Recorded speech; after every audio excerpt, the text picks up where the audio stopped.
Эрхэм үзэгчдийнхээ өнөөдрийн амгалан айлтгая. Зүрхэнд мөнгөрсөн аялгау нэвтрүүлгийн энэ удаагийн завсрын дугаараар яруу найрагч Бадрагийн шүлгээр хийсэн дуунуудыг сонсох болно. Жамцын Бадраа бол монгол хэлний өндөр дээд мэрэгжилтэн манай хэл шинжилгээ судлалын их том эрдэмтэн Эренчингийн гарын шавь Монгол Улсын их сургуулийн өнгөрсөн 160-аад оны монгол хэлний мэрэгжлээр суралцсан оюутнуудын их багш нь Монгол яруу найргийн орчуулгын хэв шинжийг төлөвшүүлэхэд онцгой гавьяа байгуулсан нэртэй орчуулагч, хөгжмийн уран бүтээлийн чиглэлээр бол онцгой сайн мэдрэгч. Энэ мэдрэгчийн хувьар бол ардын дуу хоорын судлалыг бол өндөр дээд түвшинд хийж гүйцэтгсэн. Өөрөө дууны яруу найргийг 20 дугаар зууны дууны яруу найргийг үнэн чанартай бол манлайлсан. Бадраагаан 400 гаруй дуу бол монголчуудын дууны яруу найргийн тэр хамтарсан том тэтмийг зүрхэндээ хадгалж явдаг их онцгой орон зайтай ийм хүн байгаа юм. Зүрхэнд мөнгөрсөн аялгау нэвтрүүлгийн түрүүчийн дугааруудад Бадраагаан бүтээсэн 13 дуу орсон байна. Энэ 13 дууг манай алдартай дуучид, залуу дуучид бол их сайхан дуулцгаасан. Мөнхийн дуу хоолойд оршиж байдаг алдартай дуучдын дуулсан тэр ихний хувилбаруудыг шинжилэн дуулсан байгаа. Ингээд бид энэ нэвтрүүлгээрээ та бүхэнд эргэн сануулж энэ 14 дууг хүргье гэж ингэж бид шийдсэн юм аа. Тийм ээ. Жамцын Бадрагийн шүлгийн дуунууд гэд тэгэхээр үнэхээр зүрхэнд мөнхөрсөн аялгуунууд сонсогдож байна. Ингээд өнөөдрийн нэвтрүүлгийн хоймрыг дэлгэж та бүхнийхээ өмнө Насан буян гэдэг эрхэм сайхан хөгжмийн зохиолчтой хамтран бүтээсэн Орь залуу нас Улаанбаатарын агаар гэдэг дуунуудыг орчин үеийн залуу сайхан уран бүтээлчид маань яаж дуулснаар энэ нэвтрүүлэг маань эхэлж байна. Хөгжмийн зохиол Насан буян бол өөрөө одоо дуучин хүн байсан. Хайдуугаан анх одоо дуурийн дуучдыг дуулуулах курс дамжаа нээхэд бол тэнд оролцсон. Сүүлд бол дууны одоо бүтээлээр олон жил ажилласан. Насан буянгийн дуунууд бол үнэн чанартай манай орчин цагийн хүүхдийн дуу, залуучуудын дуу, мөн одоо эх орноо магтсан дуунуудаар бол баян дүүрэн байдаг. Насан буян Бадраагааг бол өөрөө багшаа гэж үздэг. Бадраагаан гэр орноор үргэлж очиж, эргэж, тоорч тэр хоёр уран бүтээлийн талаар ярилцдаг. Энэ хоёр бол үнэн чанартай Бадраагаан шүлгийг олоод Насан буян хийцэн гэж үзэж болохгүй. Тэр хоёр бол уран бүтээлээ бүр хамт сууж хийж байсан бахаа гэж бодогддог. Тийм ч одоо үйл явдал бол бидний дурсамжинд байгаа л да. Ингээд хоёр дуугаа сонсъё.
алхамж явахад ойлангрын авчсаар салхин нааднаа улаан батримэн тунгадаг агаар ушиг цэжиг тэнилгэн сэвших таа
Онжигсумлаагүй Бадраагаа хоёрын хоршил гээд бодонгууд л өнөө алдарт жаргах зүрхэн. Тийм жаргах зүрхэн гэдэг дуу ямар ч олон хүмүүсийн сэтгэлийг жаргаасан, хөгжмийн урлагт ямар ч тод мөртөө үлдсэн сайхан дуу юм. Сүлд модны дуу гэдэг. Тэгэхээр энэ хоёр эрхэм хүний хоршил бол үнэхээр л одоо зүрхэнд мөхөрсөн аялал болсон.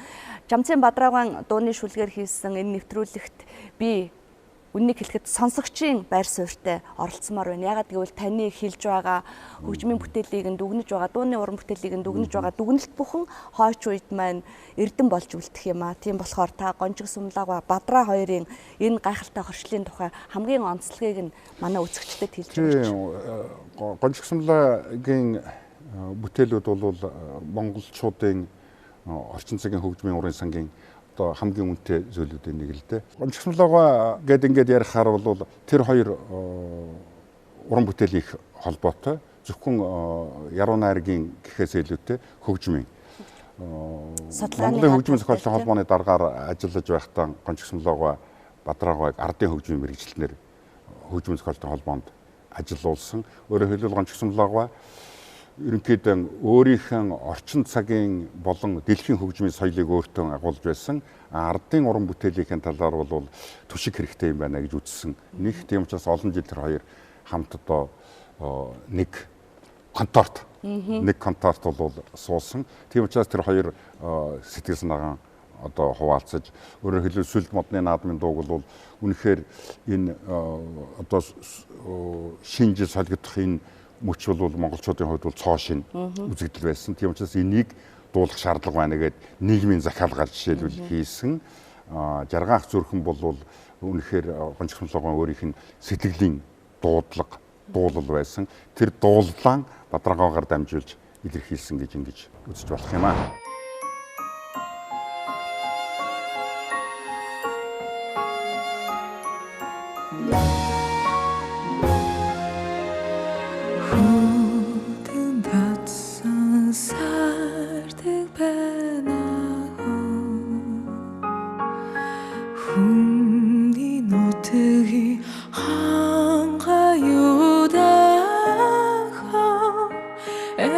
Хүсэлэн татсан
Цайлын мөнгөн тэнгэртэй цасан уулзнаа тусан цагаан торгон өмсгөлдөн цаацэг чимиг сагсуусан цагаан торгон өмсгөлдөн цаацэг чимиг сагсуусан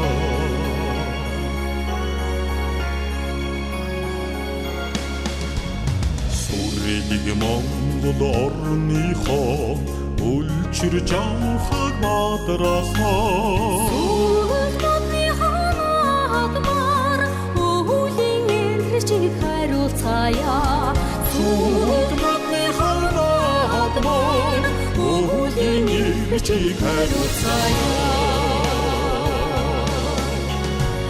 Өдгөн дэж хишгэрээ Өдрөг чиглэг ялхасан Өрнөн дайрыг хамуин аран Өгтөхон номялдасан Өрнөн дайрыг хамуин аран Өгтөхон номялдасан Сүрлэг Монгол орныхоо Өндөр хөгжлийг өрөөцгөө Содматны ханадан огон авадай цая Содматны ханадан огон авадай цая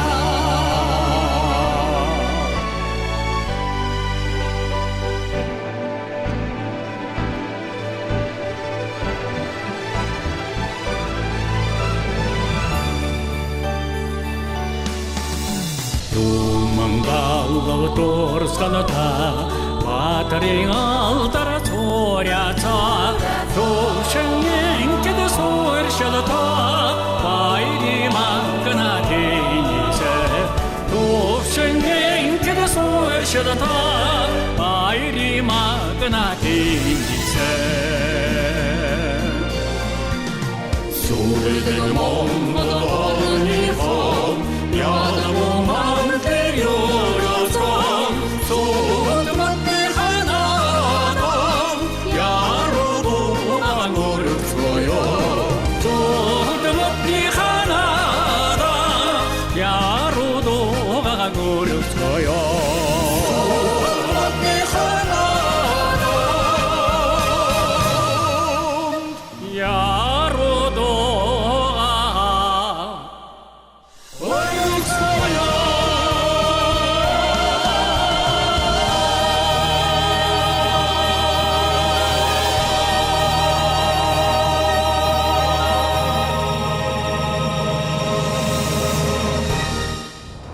Бадрагийн дууны шүлгийн уран бүтээлээс харж байхад тухайн хөгжмийн зохиолчийн ааш авир аран шинд нийцүүлж түүний одоо сэтгэлээс гарах хөг аялгаунд таацуулан шүлгээн зохиодог байсан. Яг тэр үзэгдэл бол бүтээлээс нь тод харагддаг. Жишээлх юм бол түрүүн таны хэлсэн гончиг сумлаагаатай зохиосон зохиол дээр хөгжмийн зохиолчийн цар хүрээ, нийгмийн захиалгыг ч гэсэн яаж хөгжмийн ертөнцид томоор дуурсгаж чадах вэ гэдэг агуулга харагдчихсан бол Бэрва гэдэг хүний дотоод сэтгэлийн ертөнцийг яаж нээх вэ? Тэр хүнтэй гарч ирж байгаа аялгаутай нь яаж зохицох вэ гэдэг дээр бол шүлгээ өөрөө ирэхгүй нааж өгдөг байсан юм яруу найрагч юм шиг санагддаг. Тэгээ энэ Бэрватай хамтран зохиосон Зандан шоо, Намрын шүн, Гоёхон чимэг юмудаа гэдэг шүлгүүдийг харахад бол тухайн хөгжмийн зохиолчийнхаа дотор сэтгэлийг нэвт мэддэг хүний л нэг мэдрэмж яваад байгаа юм шиг санагддаг.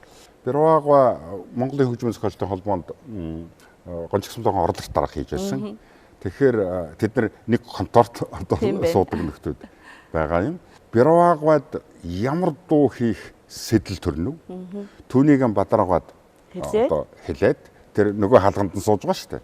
Хэлээд Бадраагаа түүнийг нь хэрэгжүүлж байсан ийм л одоо хамтран зүтгэгчд Бэрвагаатай бол Бадраагаа маш олон дуу хийсэн. Хамгийн одоо алдартай дуунууд нь гэвэл энэ Намрын шүн, Зандан шоо хоёр л доо. Тэгээ Зандан шоо бол аялгауны хувьд бол хэлбэрийн хувьд тэр уламжлалт дуунуудаас их онцгой. Шүлгэн ч гэсэн өөрөө онцгой. Тухайн үед морины тухай дуу хийж байсан хөгжмийн зохиолчд бол ардын уламжлалт аялгуун дээр тулгуурлаж байсан бол Бирвагаа цоо шин эрчим харуулсан тийм аялгуугаар Сэтгэлийн эрчим, эрчмээр харуулсан. Тэгээ энэ намрын шин бол гайхамшигтай дуу. Энийг бол тухайн зүрхэнд мөнгөрсөн аялгау гэдэг нэвтрүүлгээр бид нар нэлээд дэлгэрэнгүй яаж дуучдын тухай ярьсан учраас үзэгчид ингээд сонсоход таатай байна гэж бодож байна.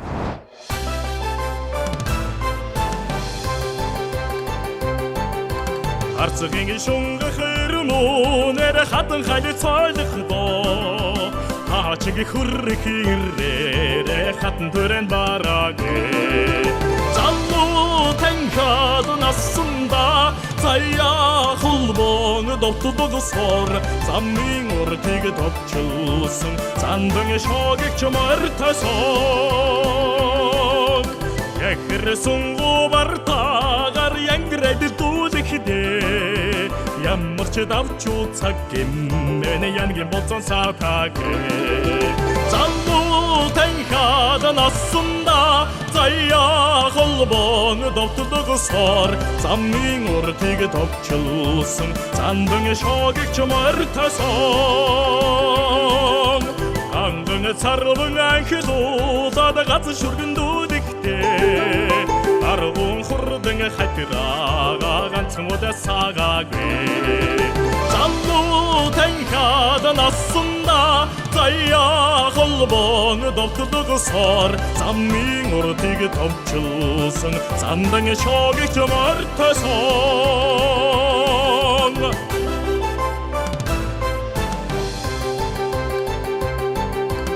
Орчин эцэгн хазардаад дууч хүдэмэлэлсээр Ордан хүрэн хүлгийнхээ дурс хадрыг хаагаагүй залуу танхад нассанда заяа холбон довтдогсоор замын уртыг товчлсон зандан шогч мартасоо Тухмиг нарийн уян дээр түмэн гахад бараагүй Түррийн наадгийн барьяан дээр түрмагна алдаагүй залуу танхад нассанда заяа холбон довтдогсоор замын уртыг товчлсон зандан шогч мартасоо залуу танхад нассанда заяа холбон довтдогсоор замын уртыг товчлсон зандан шогч мартасоо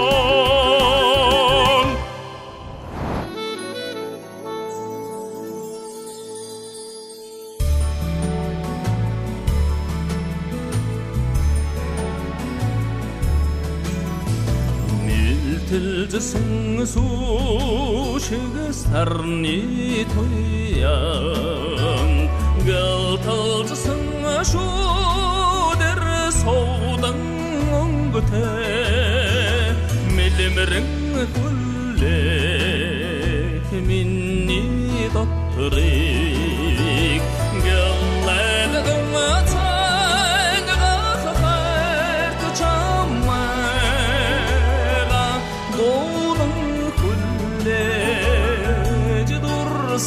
Sakın Zodum dışı zodum ingelte Suksıldan ağusni talgı Sodalısın şudur namrin surte Sanın hulleh minni Tecik sarılsın acıda hert çamara Doğdan kulleci dursun satın Doğdan dışı zodomin gelte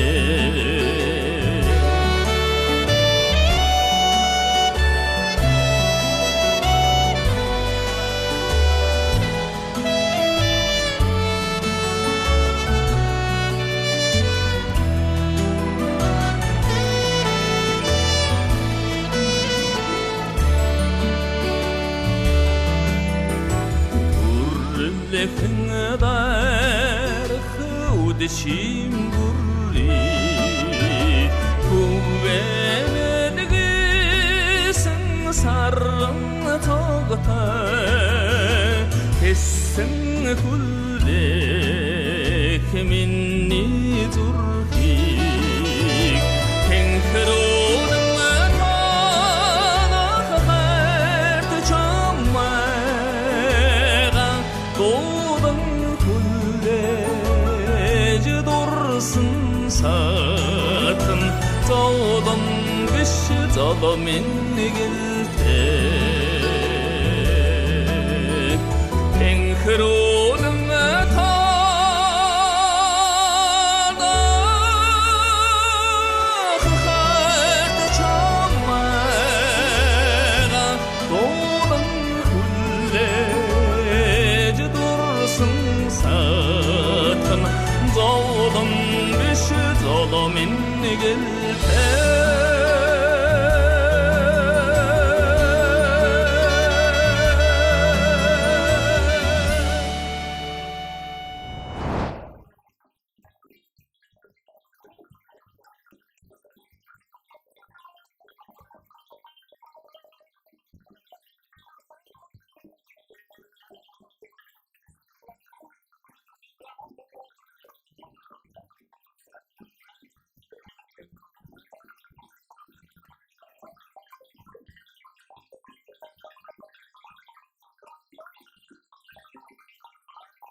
дахиад л одоо хөгжмийн зохиолчтой холбооны тухай ярих хэрэг боллоо л доо. Энэ дандаа хөгжмийн зохиолчтой холбооны дарга нар өмнөө нэг сайхан яруу найрагч суулгачаад тэр яруу найрагч нь хөгжмийн зохиолчтой бүр сэтгэл зүрэхтэй нэвт мэддэг. Тэндээс урсаж гарч байгаа аялгау болгонд нь шүлгээ яаж тааруулах уу? Ямар үг энэ хөгжмийн зохиолчд их сайхан зохих уу гэдгийг үг нэг бүрээр нь аваа үсэг нэг бүрээр нь мэдсэн яруу найрагч сууж байгаад шүлэг зохиогоод байсан юм шиг санагдаж байна. Яг л одоо би бас бодчихлоо энэ хөгжмийн зохиолчтой холбооны таныг дарга байх үед одоо энэ Бадраагбайтай хамтарсан энэ сайхан уран бүтээлүүд төрсөн болов уу гэж. Жамцын Бадраа гэдэг хүн бидний хувьд бол ингээд домог юм шиг санагддаг. Дууны яруу найргийг яаж ингэж нандин бүтээж чадваа? ямар том жишг тогтоосон юм бэ? Одоо жишээлх юм бол би хувьдаа гэхээр дууны шүлэг бичгээс айдаг шүү дээ. Ийм гоё шүлэг, ийм сайхан зүрхэнд мөхөрсөн аялгуунуудын дэргэд одоо мөнч бараатахад тоол байна да гэж боттол, цочтол тийм жишг тогтоож ütсэн. Энэ яруу найрагчтай хамтарсан таны 3 дууны нэр надад байна л да. Чандам нэрдэн. Үнэхээр л одоо яруу найргийн хувьд бас л гайхалтай шинжилэл хийсэн шүлэг. Хончны дуу, аргалд явсан ээж. Аргалд явсан ээж бол Бадраагаан нэлээ хожуу үеийн одоо бүтээлүүдийн нэг нь байх. Гэтэл энэ бүхэн бол яг л таныг бүтээл илэрхийлж чаддаг. Энэ Бадраагаатай би хувь заяагаар одоо таарсандаа бол маш их талархалтай явдаг л да. Одоо Бадраагаа бол миний уламжлалт урлагийн хувьд бол миний багш. Монгол хэлний найруулгын хувьд бол миний багш. Хамтарч уран бүтээл хийсэн хүний хувьд бол одоо хамтран бүтээгч. Томоохон одоо юу гэдгийг мөнгө тэнгэрийн хүчин дор Мантхай хатан киноны хөгжмнүүдийг бичихд бол одоохондоо зөвлөх, гэр орныхаа хувьд бол миний найз, судлаачийн хувьд бол үндсэндээ мэтгэлцэгч, миний мэтгэлцэгч юм байсан л да. Энэ 3 дуу ягаад ч юм миний дуу зохиосон 3 үеийн дуунууд байна. 3 үеийн дуунууд байна. Хончны дууг би Урангоо гэдэг дуу хийснээ. Урангоо угал цатган шагналтай гэдэг Урангоо гэдэг дуу Төрсөн нутгийн бараа гэж 2 дуу хийсэн. Нэг дараагаар 3 дахь дуу, эхний 3 дахь дуу бүр сургууль соёл явхаас өмнө хийсэн хончны дуу гэдэг дуу байгаа. Энийг бол би аяан зохиочход тэгээд Бадраагаа шүлэг хийж өгөөч гэдэг ингээд өгсөн. Энэ тухай бол би ярьж байсан. Энэ бол миний анхны уран бүтээлийн үед таарч байна. Чандман Эрдэнэ дуу бол яг хөгжмийн зохиолтой холбоонд дарга болчиход Бадраагаа миний мэрэгжилтэн болчиход тэгээ миний сэтгэл хөдлөлөөр бүтсэн аялгуунд шууд хийсэн. Энэ хоёуланд нь аялгуунд би ийм хийчлээ та шүлэг хийгээд ингээд яхалаар шүлэг хийгээд өгчсөн. 3 дахь нь бол бид нарын одоо гэр бүлийн сайхан харилцаан дээр бий болсон аргалд явсан ижээ гэж миний ижийг одоо бурхан болсон тэр жил хийсэн. Бадраагаан бол үнэн чанартай энэ дуу хийсний дараагаар жилийн дараагаар бол бурхан болсон. Тэгэхээр Бадраагаан хувьд бол Бадраагаан уйтгарын хувьд бол сүүлийн шхуу уран бүтээл бид хоёрын олон уран бүтээл бай. Тийм учраас энэ 3 үеийн бүтээлүүд байна да бидний хамтын.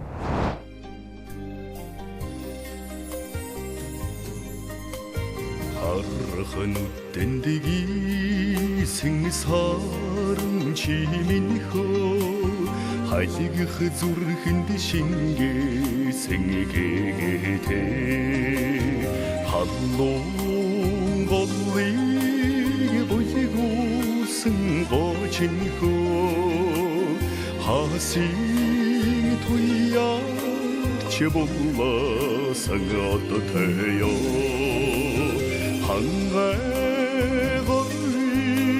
오이라슨 고친고 하디치 하이도 하이디테예 대지그르 orçadonde 싱나른 지미호 대지그 흐제지가로 상을 찾사라대 대지베트 덜티기 댄스도 승거친고 댄도 홀리 절도 너가 잘라마대 대지히 허르보그 마이산 승아신고 대비진 바다를 휘몰아마대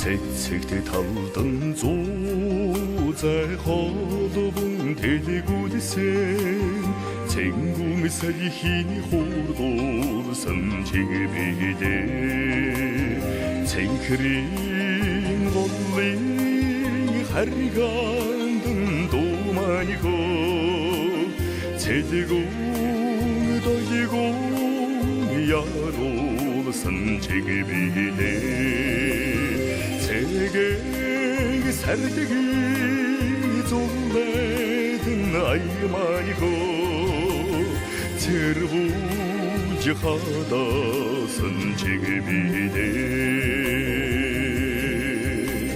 장성 탓성 호리만 적드서 말고 잔드등 흑인이도 등소태다 참말게 남말게 우치로 승도 말고 차르말 아이시 거정 흥어발태다 찬다마이 에르드니 신지대흥 지민고 찬딩이 외대하르다다 찬다마이 에르드니 신지대흥 지민고 찬딩이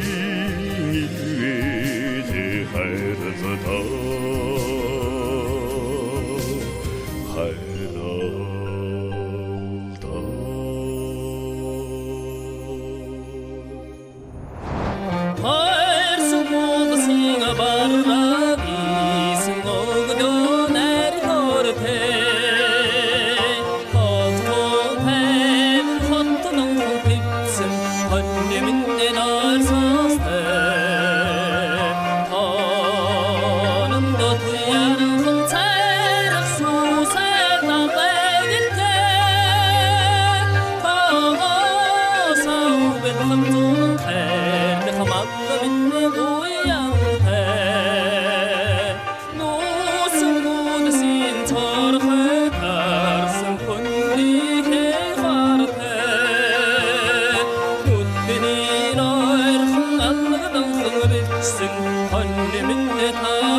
Дараагийн хөгжмийн зохиолчдын нэрийг сонсоход л бас дахиад л Бадраагаан тухай Бадраагаан шүлэг ямар гайхалтай аялалгуу болж зүрхэнд мөхөрсөн тухай ярих хэрэг гарах нэ.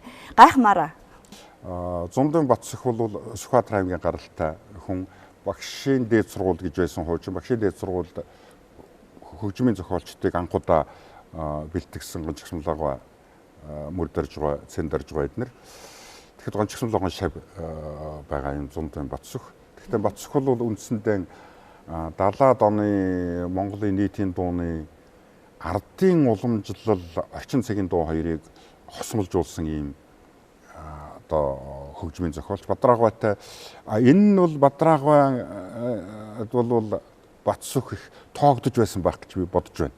Ягаад гэвэл Бадраагаваа Батсөхийн дуунаас тэр ардын дууны шимийг бол мэдэрч байсан учраас энэ хүнд бол сайн шүлэг хийж өгөх хэрэгтэй юм байна гэж бодож хийж өгчсэн байх л да.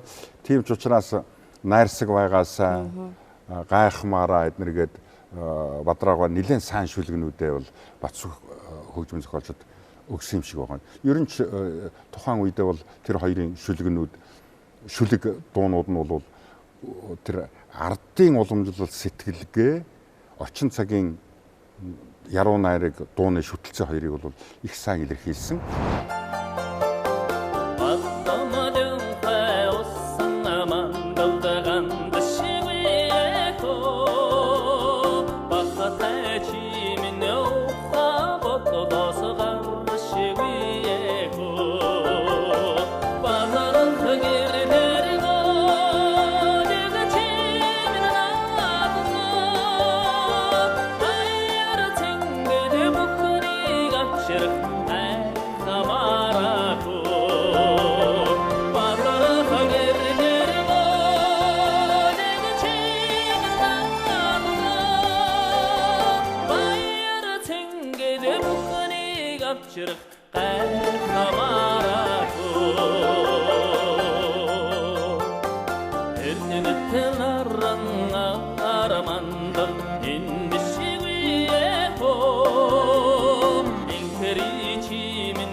бүхнийг авчрах гайхамаараагүй санаж хүсэх бүхнийг авчрах гайхамаараагүй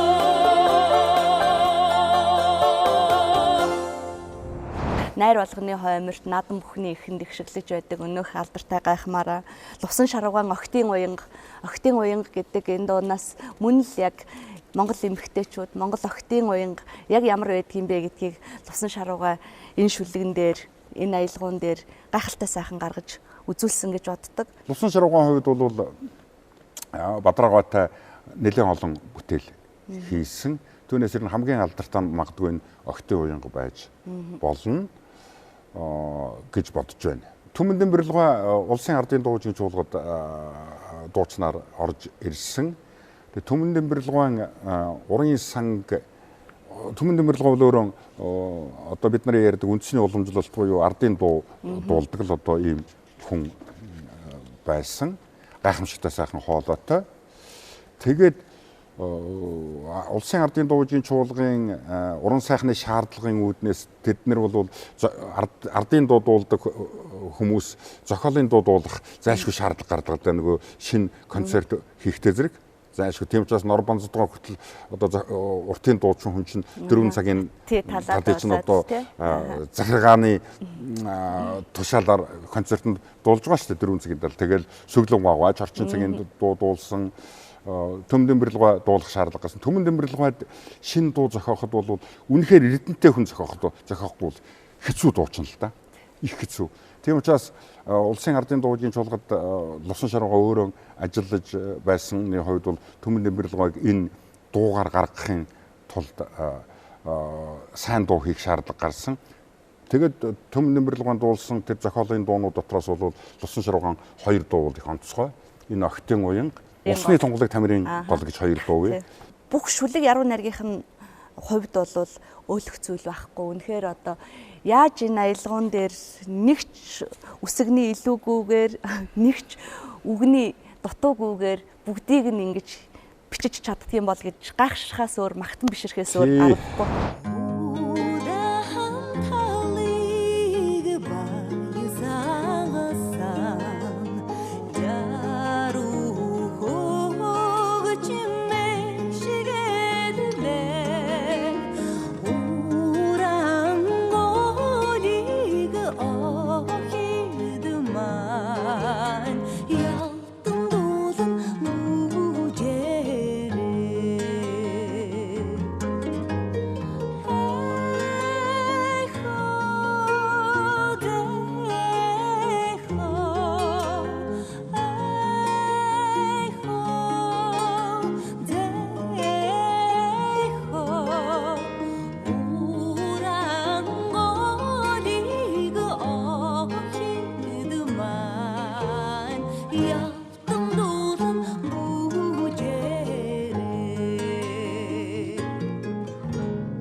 Торгуулсан инээж хөрсөн сайхан охтууд байж хад охтын уянга дуу бол явж л ах юм байна. 100 жилийн дараа бид хоёрын өнөөдөр ярилцж байгаа сэдвээр дахиад нэвтрүүлэг бий болгоод бид хоёр байхгүй охтын уянга бол байж л байх юм байна.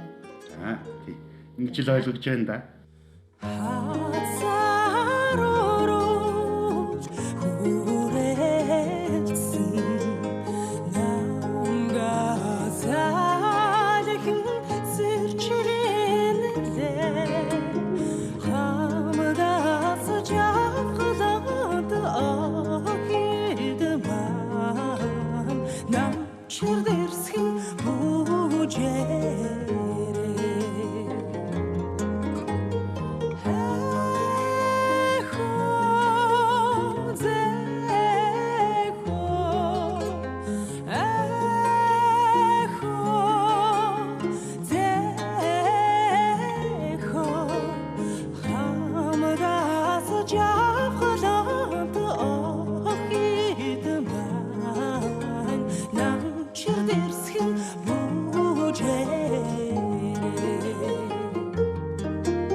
Цоодлогын хувьд бол ерөөсөө өөрөө дуучин дууны хөгжмийн зохиолч хүн. Шава Түржээ гэдэг энэ дуу бол бас ардын дуужийн шуулгын уран сан. Дахиад одоо Хорол сүрэн гэдэг дуучин байсан. Мөн ардын дуу дуулдаг, казах ардын дуу одоо дуулдаг, халахгүй шүү дээ. Дуулдаг байсан. Тэгээд зохиолын дуу зайлшгүй одоо нөгөө уран бүтээлийн шаардлагаар дуулах шаардлага гарсан. Ингээд л Шава Түржээ гэдэг дуу төрсөн гэж би бодож байна. Шава Түржээ гэдэг дуу бол цоодлогын хувьд өөрийнх нь хувьд бол эстрад дуу. Эстрад дуу. Уртын дуучин хүний хувьд. Тухайн үедээ бол тэр хөнгөн орчин цагийн хэмнэлийг бас илэрхийлэх хичээсэн ийм дуу да. Яг ийм чиглэлийн дууг бол Дарам Загдугай цоодлогоо хоёр бол яг тухайн үед нэлээд сайн хийсэлтэй.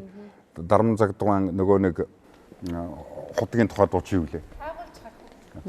Дарам Загдугай нөгөө нэг хайгуулж харах уу гэдэг дуу биш үү? Тэгээ Шава Түржээ эдгээр чинь нэг тийм өөрөөр хэлбэл амгалан амьдралын одоо хүмүүсийн хоорондын сайхан харилцааны ийм сайхан дуунууд байхгүй. Энд бол цоодлогоо өөрийнхөө үргийг гүйцэтгсэн гэж би бодож байна.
Батраагаан одоо дууны яруу найргаар хэрвээ зүрхэнд мөнхөрсөн аялгаа гэдэг нэвтрүүлэг хийвэл ер нь нэг 7-8 нэвтрүүлэг хийх баха. Хэн байна? Тийм ээ. Бараг хийх баха. 400. Тэгэхээр бид цаашдаа бол та бүхэнд Батраагаан дууны яруу найргаар одоо бүхэлд нь нэг нэвтрүүлгийг зориулах юм бодолтой байгаа. Энэ удаа та бүхэн түрүүчийн манай нэвтрүүлэгт орсон дуунуудыг давтан сонслоо. За ингээд гайхамшигт Бадраагийн шүлгээр бүтсэн шин сайхан дуунуудыг орчин үеийн энэ он цагт ямар дуучид яаж сэргээн дуулсан тухай та бид маргаашийн дугаарт дахин үзэх болно. Үзэгчдийн зүрхэнд мөнхөрсөн аялгау нэвтрүүлгийн дараагийн дугаарт урьж байна. Бидэнтэй цуг агуу их Жамцын Бадраа хамт байх болно. тэрэл цэцэг ууландан чимэгтэй ажин суухаг нүдэнд хэрэлтэй амраг хонгор тэр үнэндээ жавхалантай хатхын чинээ зүрхээ хөдмөн ууралтай